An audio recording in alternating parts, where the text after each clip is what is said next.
अरे, आज तो नाश्ता जरूर करूंगी इस चिड़िया के बच्चों का। चिड़िया अपने बच्चों के साथ हंसी खुशी समय बिता रही थी। जंगल में मुसलसल बारिश के कारण सारे पक्षी बहुत भूखे थे।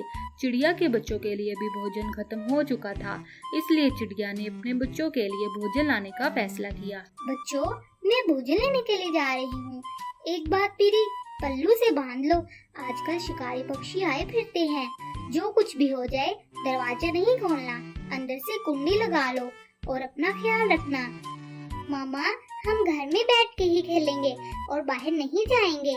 आपने जैसा कहा हम वैसा ही करेंगे। मैं आज बहुत सारा भोजन लेकर आऊंगी। बारिश का क्या पता कब हो जाए, इसलिए मुझे आज आते हुए शाम हो जाएगी। मैं भोजन लेकर ही वापस आऊंगी।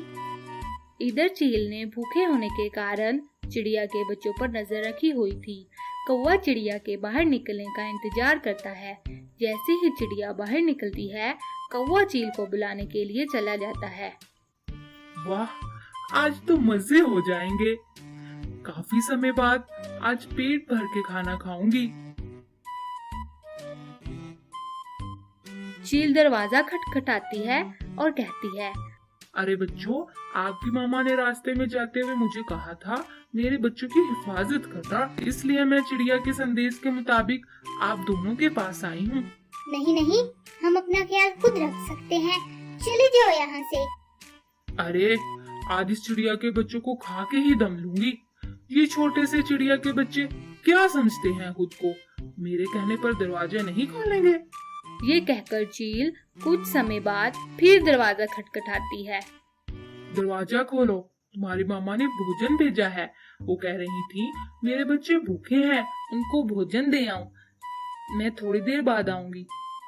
ये सुनकर चिंटू दरवाजे में बने एक सुराख से देखता है तो सामने चील खड़ी होती है, जिससे चिंटू बहुत घबरा जाता है और इटू से कहता है, अरे भगवान, अगर हमने दरवाजा खोल दिया तो ये हमें खा जाएगी। अरे भैया, डरो मत। भगवान की कृपा से आज हम इस चील को भगा कर ही छोड़ेंगे। जब हमारी मामा भोजन लेकर आएंगी तो हम खा लेंगे। तुम्हें हमारी चिंता करने की कोई जरूरत नहीं। अरे, मुझे तो तुम्हारी मामा ने कहा था। चलो चलती हूँ, मर्जी है तुम्हारी। बस आखिरी बार, अब इसके बाद मुझे दरवाजा तोड़ना पड़ा तो तोड़कर भी इन बच्चों को खा लूंगी। अब चील आखिरी बार जाती है और चिड़िया की आवाज में कहती है, अरे बच्चों, मैं आपके लिए भोजन लेकर आई हूँ, दरवाजा खोलो। ये हमारी मामा की आवाज नहीं है। उनकी आवाज तो बहुत मीठी है।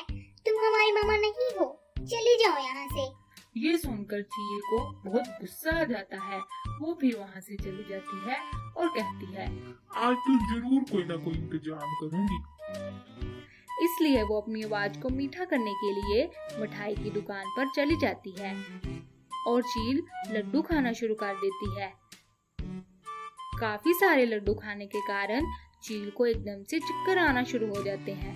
अरे, ये मुझे क्या हो रहा है? ये कहते चील जमीन पर गिर जाती है। इस तरह चील ने चिड़िया के बच्चों को खाने के चक्कर में खुद को ही बीमार कर लिया और दूसरी तरफ चिंटू और ईटू ने अपनी मामा की बात पर अमल करके अपनी जिंदगी को बचा लिया। तो दोस्तों, आज की इस कहानी से हमें ये सबक मिलता है कि हमें अपनी मामा की बात को जरूर मानना चाहिए और इस पर अमल भी करना चाहिए।